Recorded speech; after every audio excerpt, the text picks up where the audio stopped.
বোলপুরে চিকিৎসার গাফিলতিতে শিশু মৃত্যুর ঘটনায় এক ডাক্তার, এক স্টাফ নার্স ও দুই শিক্ষানবিশ নার্সকে শোকজ হাসপাতাল কর্তৃপক্ষের।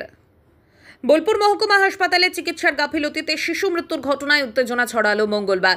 হাসপাতাল সুপারের অফিসের সামনে দফায় দফায় বিক্ষোভে উত্তেজনা সৃষ্টি হয়। পাশাপাশি এই ঘটনায় একজন চিকিৎসক, একজন স্টাফ নার্স ও দুইজন শিক্ষানবিশ নার্সকে শোকজ করেছে হাসপাতাল কর্তৃপক্ষ। ঘটনার খবর পেয়ে মঙ্গলবার ছুটে আসেন জেলা সভাধিপতি কাজল শেখ। হাসপাতাল চত্বরে পরিস্থিতি এতটাই উত্তপ্ত হয়, ঘটনাস্থলে ছুটে আসতে হয় বোলপুর থানার আইসি, শান্তিনিকেতন ওসি ও পাড়ুই ওসিকে। সঙ্গে ছিল প্রচুর পুলিশ। উল্লেখ্য, গত রবিবার সন্ধ্যা 6টায় প্রসব যন্ত্রণা নিয়ে বোলপুর মহকুমা হাসপাতালে ভর্তি হয় বোলপুর থানার যোগ্যনগর গ্রামের বাসিন্দা রুমা বিবি। অভিযোগ, ভর্তি হলেও চিকিৎসক না আসায় প্রসব যন্ত্রণায় ছটফট করতে থাকে। তারপরে স্বাভাবিকভাবেই তার বাচ্চা হয়। পরিবারের আরও অভিযোগ, লেবার রুমে নিয়ে যাওয়া হলেও সেখানে রুমা বিবিকে মারধর করেন নার্সরা। তারপরে সোমবার রাতে মৃত্যু হয় সদ্যজাতের। চিকিৎসক না আসায় এবং তার সঙ্গে কর্তব্যরত নার্সদের গাফিলতির কারণেই সদ্যজাতের মৃত্যু হয়েছে। এই অভিযোগ তুলে হাসপাতাল চত্বরে বিক্ষোভে ফেটে পড়েন প্রসূতির পরিবারের সদস্যরা।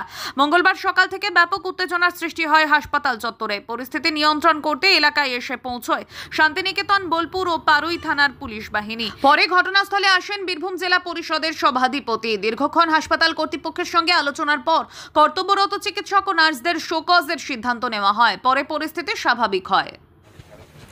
এখানে আসা কারণ হসপিটালে একটা বিশৃঙ্খলা হয়েছিল, সেই খবরটা পাওয়ার পর এখানে এসেছিলাম। আগে আমি এসে দেখলাম এখানে আমরা বোলপুরের পুলিশ প্রশাসন, যেমন বোলপুর থানা আইসি সাহেব, সিআই সাহেব, আমাদের কস্তুরী ম্যাডাম, অর্থাৎ উনি হচ্ছেন বোলপুর শান্তিনিকেতনের অফিসার ইনচার্জ, আমাদের কসবা বা পাড়ুই ওসি, সকলে এসে উপস্থিত হয়েছে এবং বিষয়টা কন্ট্রোল করে নিয়েছে। একটা বাচ্চা মৃত্যু কেন্দ্র করে এখানে একটা সমস্যার সৃষ্টি হয়েছিল। এখানে দুদিন ধরে ডাক্তার নাকি আসে নাই, বাচ্চাদের পরিবারের পক্ষে কমপ্লেন ছিল এবং আমরা সকলে মিলিতভাবে প্রশাসনিক স্তরে, আমার বিধায়ক সাহেব আছেন, বোলপুর আমাদের পঞ্চায়েত সমিতির সভাপতিও আছেন, এখানে গ্রাম পঞ্চায়েত প্রধানও আছেন, সকলে মিলিতভাবে আমরা সুপার সাহেবের সঙ্গে বসলাম, একটা মিটিং করা হলো এবং সেই মিটিংয়ে এই সিদ্ধান্ত হলো যে বাচ্চাটি মারা গিয়েছে, কী জন্য মারা গিয়েছে, কেন মারা গিয়েছে, একটা উচ্চ পর্যায়ে তদন্ত হবে এবং সিও সাহেব সহ আমরা সকলে এই বিষয়টি নিয়ে আরেকবার বসবো।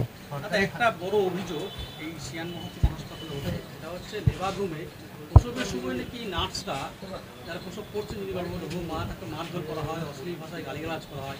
আর এই যে চিকিৎসার গাফিলতিতে এই যে রোগীর মৃত্যু বা বাচ্চাদের মৃত্যু, এটা দীর্ঘদিনের, এটা কি বলবেন আপনি?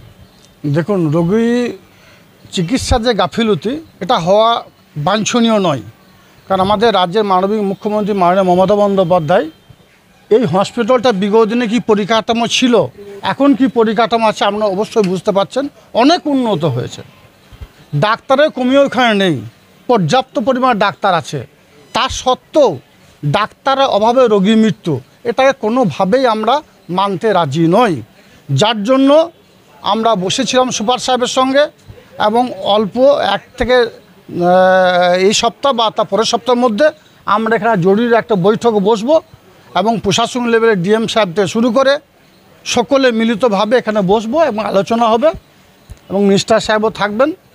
আলোচনা সাপেক্ষে যে বিষয়গুলো কমতি আছে, ঘাটতি আছে, সেগুলো পূরণ করা হবে এবং আমার মনে হয় এখানে ডাক্তারেরও কমতি নেই, এখানে পরিকাঠামোগত দিক দিয়ে কোনো অভাব নেই। তার সত্ত্বেও রোগী মৃত্যুর কারণটা কি, সেটা বসে আলাপ আলোচনার মধ্য দিয়েই আমাদেরকে বের করতে হবে। এখানে যে অভিযোগ এসেছে, দুদিন নাকি ডাক্তারবাবু আসেননি। দ্বিতীয় অভিযোগ এসেছে সিস্টাররা ঠিকঠাক বিহেভ করেনি। এর জন্য রোগীর পরিবারের পক্ষ থেকে যে অভিযোগগুলো করা হয়েছে, সে অভিযোগগুলো নিয়ে আমরা সুপার সাহেবের সঙ্গে বসলাম এবং একটা উচ্চ পর্যায়ে তদন্তের জন্য বলেছি এবং সেটা তদন্ত হবে। দাদা বলছি, দেখা যাচ্ছে অভিযোগ করছে রোগী পরিবার যে ডাক্তার রয়েছে কিন্তু বাইরে তারা চেম্বার করতে চলে যাচ্ছে, এটা নিয়ে কি? দেখুন, এই ধরনের কোনো খবর আমাদের কাছে নেই। যদি কোনো ডাক্তার বাইরে চেম্বার করছে, এটা দণ্ডনীয় অপরাধ, আপনারাও জানেন, আমরাও জানি। যদি সে ধরনের খবর থাকে আমাদেরকে দেবেন, তার বিরুদ্ধে ব্যবস্থা নেওয়া হবে। আমরা যেখানে জানানোর সেখানে জানাবো। হ্যাঁ বলছি স্যার, যে অভিযোগটা সামনে এসেছে যে চিকিৎসার গাফিলতিতে সদ্যজাতের মৃত্যু হয়েছে, এই যে পুরো ঘটনা, কি বলবেন হাসপাতাল কর্তৃপক্ষ? আমরা কালকের থেকে তো যেটা আমাদের কাছে খবর এসছে এবং আমরা দেখেছি, হ্যাঁ, গাফিলতি তো পেশেন্ট পার্টি আমাদেরকে অভিযোগ করেছে যে গাফিলতি, এবং সেটা ডেফিনিট গাফিলতি কি না সেটা নিয়ে তো আমরা একটা তদন্ত করছি। তদন্ত করে তারপরে আমরা রিপোর্ট নেব এবং আমরা সেটা এনকোয়ারি কমিটি একটা করছি। হ্যাঁ, আমার কাছে যে রিপোর্ট এসছে যে বাচ্চাটা খাওয়ানোর সময় শ্বাসনালীতে দুধ গিয়ে পসিবলি মারা গেছে, সেটা তো ডেফিনিট না, রিপোর্ট এসছে। এবারে পেশেন্ট পার্টি তাদের মতো করে অভিযোগ করেছে, আমরা একটা এনকোয়ারি কমিটি করছি, করে তারপরে যা রিপোর্ট হবে আমরা পরে জানাতে পারবো। ঠিক আছে? বাচ্চার মা নিজে অভিযোগ করছেন যে প্রসব যখন হচ্ছে ঠিক সেই সময় যারা কর্তব্যরত নার্স ছিলেন তারা নাকি অসভ্য ভাষায় গালিগালাজ, স্কেলে করে নাকি মারধর, এ ধরনের একটা গুরুতর মারাত্মক অভিযোগ, মানে আজকের নয়, এটা দীর্ঘদিন ধরেই বোলপুর মহকুমা হাসপাতাল, সুপার হাসপাতালের বিরুদ্ধে হচ্ছে। এটা সাধারণ মানুষের অভিযোগ, কি বলবেন? এইরকম অভিযোগ আমার কাছে নেই অন্তত।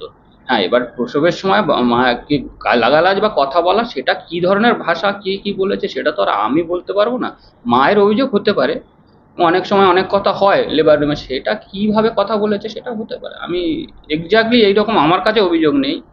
দিয়েছে বাচ্চা, মাকে ভর্তি করার পরে পেন উঠেছে, বাচ্চা হয়ে গেছে 8টার সময় দিনই বাচ্চা দিয়েছে। বাচ্চা যখন হতে যায় প্রথম পোয়াতি একটু উহা করবে লিবার রুমে, প্রথম পোয়াতি আমরা তো বুঝতে পারছি না কত কষ্ট হবে, নর্মালে বাচ্চা হচ্ছে। তারপরে ওরা স্কেলে করে এই দুটো জেঙ্গা খালি বেরোইছে, আর আমরা দূরেই দাঁড়িয়ে আছি। আমার মেয়ে বড় মা করে মরে গেলাম, বড় মা করে চিল্লাইছে, তখন মেয়েকে আরও বেরোইছে, তত চিল্লাইছে। আমরা ঢুকতে যেছি আর ভাষা বলছে এই স্বামীর কাছে ইয়াই করি নাস, তখন লাগে নাই, স্বামীকে তাই করি নাস, তখন তোকে লাগে নাই, অমনি করে ভাষা বলছে আর কি। তারপরে বাচ্চা হয়ে গেলো, বাচ্চারা যখন দিল আমাদের কাছে তখন থেকে হেঁচকে উঠছে। আমরা ওই ঘরে ছিলাম 1 ঘন্টা, তারপরে এই ঘরে আমাদেরকে দিলে, তারপরে দিদিকে বললাম যে এই ব্যাপার, বলে কাল ডাক্তার আসবে 11টায় বাচ্চাটা দেখাবেন, তাই বলে ডাক্তার